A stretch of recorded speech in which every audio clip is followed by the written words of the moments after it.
All right, appreciate everybody coming. Thank you very much. Obviously, we have a tremendous task ahead of us this week. It's a great test for us to play a tremendous East Carolina team, a top 25 team, really a top 20 team. Probably the best football team we've played in the last 2 years. Just offensively, they are absolutely dynamic. Defensively, they play with a tremendous swagger and energy, and it'll be a great test for our football team, and also a great opportunity for us to measure ourselves against that team. You know, obviously we're disappointed coming off Saturday in the last 2 games where we really haven't played, our brand. It's one thing to win or lose, but we haven't played the way we want to play, and I think it's really a pivotal moment for us. You don't want to say a young football team, but a football team that's trying to figure out how to win and lose all the time. And I think just even kind of being out there today, we're just a little bit rattled. We're a little bit, our confidence is a little bit shaken. So, as I told them, this is their last opportunity to play a top 25 team this year. It's their last opportunity to play someone, that's done the things that these guys have done. And we better quickly regain our confidence if we want to play at a high level. So, it's pivotal in that, a couple weeks ago, I'm sitting here and people are saying, you're 4-1 and now you're 4-3. And as I said to our players, it's not about your record. It's not about who you're playing. It's not about the officiating. It's not about anything. It's about how you play. And, we played good football at times. We obviously didn't play good football on Saturday. And to have a chance against a really good East Carolina team, we're going to have to play good football. And if we can play good football down the stretch, then we'll do good things and we'll be a good team and we'll have lots of great outcomes.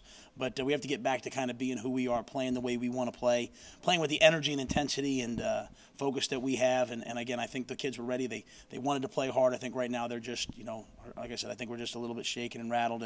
And hopefully we'll regain that this week as we go play these guys as they come in. So with that, I'm sure you guys have questions, so I look forward to hearing them.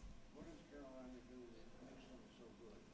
Well, they're a fast-paced offense, as fast as anyone in the country. They ran 110 plays against Connecticut. They'll throw on average between 10 and 15 deep balls a game.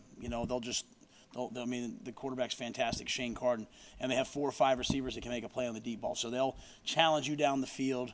They run all kinds of man and pick and rub routes underneath, so they'll throw the ball underneath, and then they run the ball with tremendous energy. I think they ran for 300 yards against the University of North Carolina when they scored 70 points. So it's just a dynamic offense. The quarterback's great. They have a bunch of receivers, Justin Hardy, but there's really just to single him out doesn't respect the other kids, and 4 really good running backs. So they're really good on offense, and then defensively, they're a 3-4 defense. Everyone on their front is 300 pounds. Their nose tackles 355 pounds.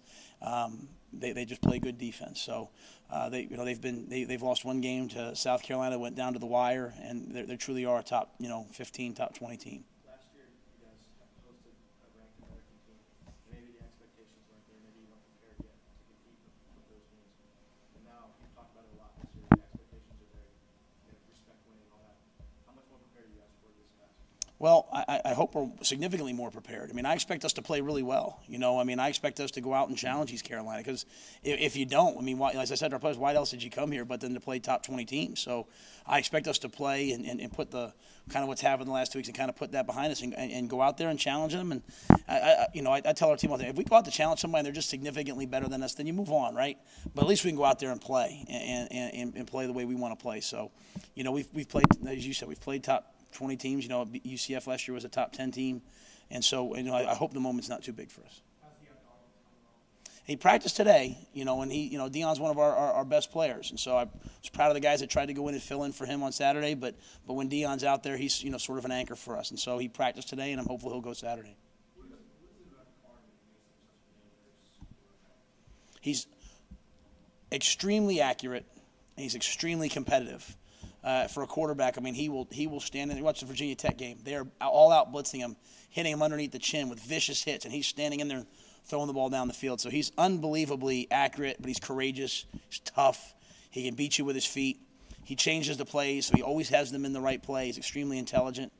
He's just he's the complete package for them. And he just does it the right way. He's just a total pack quarterback.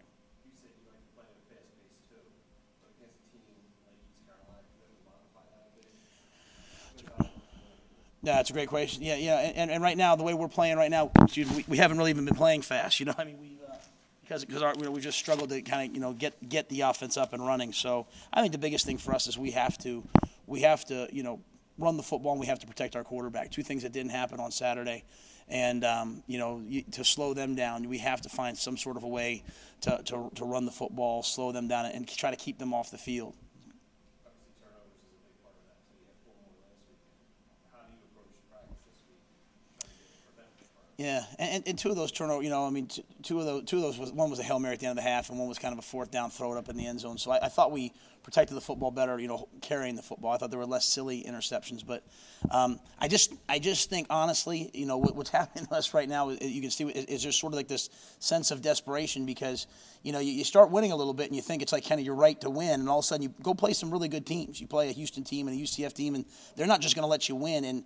And what we've done, instead of just going back and when things get a little bit hard, going back and playing the way we want to play, we're kind of just panicking a little bit. And the only thing you can do as a coach is just keep showing the guys that, because that's got to come from the players, right? I mean, they've got to, we've got to coach the heck out of it. We've got to do a better job, but the confidence has to come from the players in terms of, I know I can do this. And so, I think this week I'm just hopeful that our players will just go out there and be really confident and say, I'm just going to play the way I play. And, if they're better, they're better. And just throwing the ball up and all those kind of things that we weren't doing early in the year, penalties on the backs, we're getting tripping called. We have a 17-yard run as a tripping on the backside because the guy, guys are just getting a little shook right now. And I want to settle this down and just go out there and play, man. I always tell the players, I say, I have a 9-year-old son, and I live in the generation, he's 10 today actually, but you live in the generation of saying you can do anything. Confidence has to come from within. It has to be from demonstrated ability. I showed the team before last game all the great plays they've made this year. I mean, they are capable of playing at a really high level. At the end of the day, it's got to kind of come collectively from them. I think what we have right now is we have a group of guys that really want to win, that are bought in, that are great kids, and they're all kind of looking around for somebody to make a play.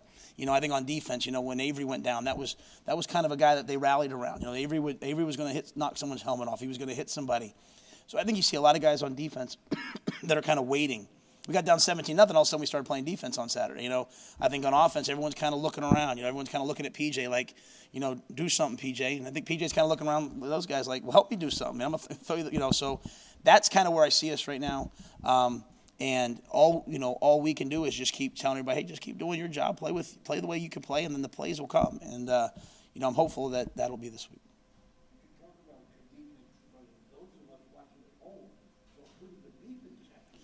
Yeah, I think our defense, we didn't play well at all in the Houston game on defense. And I think our defense came back. I think there's some real veterans in that room. Tyler Matakevich, Matt Ioannidis, a bunch of those guys came out and said, you know what, we're going to play better defense. The issue on Saturday is we couldn't get off the field on third down. At the end of the day, we dominated first and second down and third down, whether it was 3rd and 15, whether, the third and whatever was the first touchdown of the game. 3rd and 15, he throws a 5-yard pass. We've got 8 guys converging on him. He makes a guy miss, and it's a touchdown. So, but I was proud of our defense in that they kept competing till the end. They kept ripping the ball out.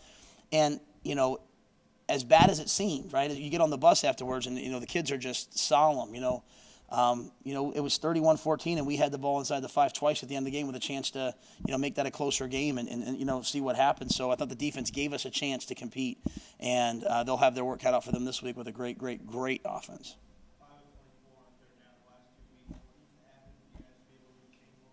We have to be able to run the football.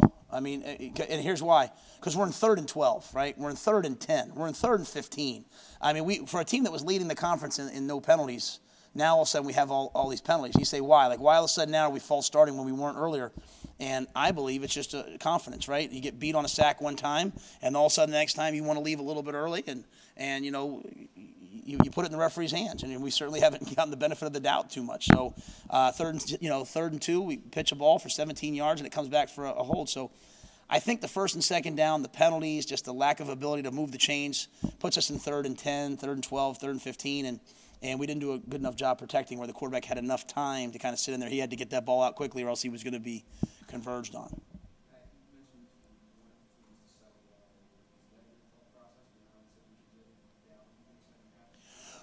Well, I just felt like, PJ now, for 2 weeks now, he's starting to do some uncharacteristic things. Like, he's starting to look around. As talented as he is and as dynamic as he's been, it's his kind of first little, rough patch. And he's hearing everybody on the outside saying what's going on. And he's starting to question himself a little bit in terms of just the way he looked out there. So the things that he has done before, come out sprinting out on the naked, now he's kind of coming out 3/4 speed with his eyes. So, what do you do in that situation? Just sat him down and said, hey, we'll sit you down for a series or two. Put Connor out there, who's been, waiting a long time to go out there and play. Connor out there, he did admirably, and put PJ back out there. And I thought PJ, at that point then, moved the ball down better and did a little bit better than he had. So I think it's not just PJ, it's everybody. Everybody has to take a breath and go play. And they have 5 games left to go do that. And as I said, this is their last chance to play a ranked team. So it'd be no better time than now to go play that way.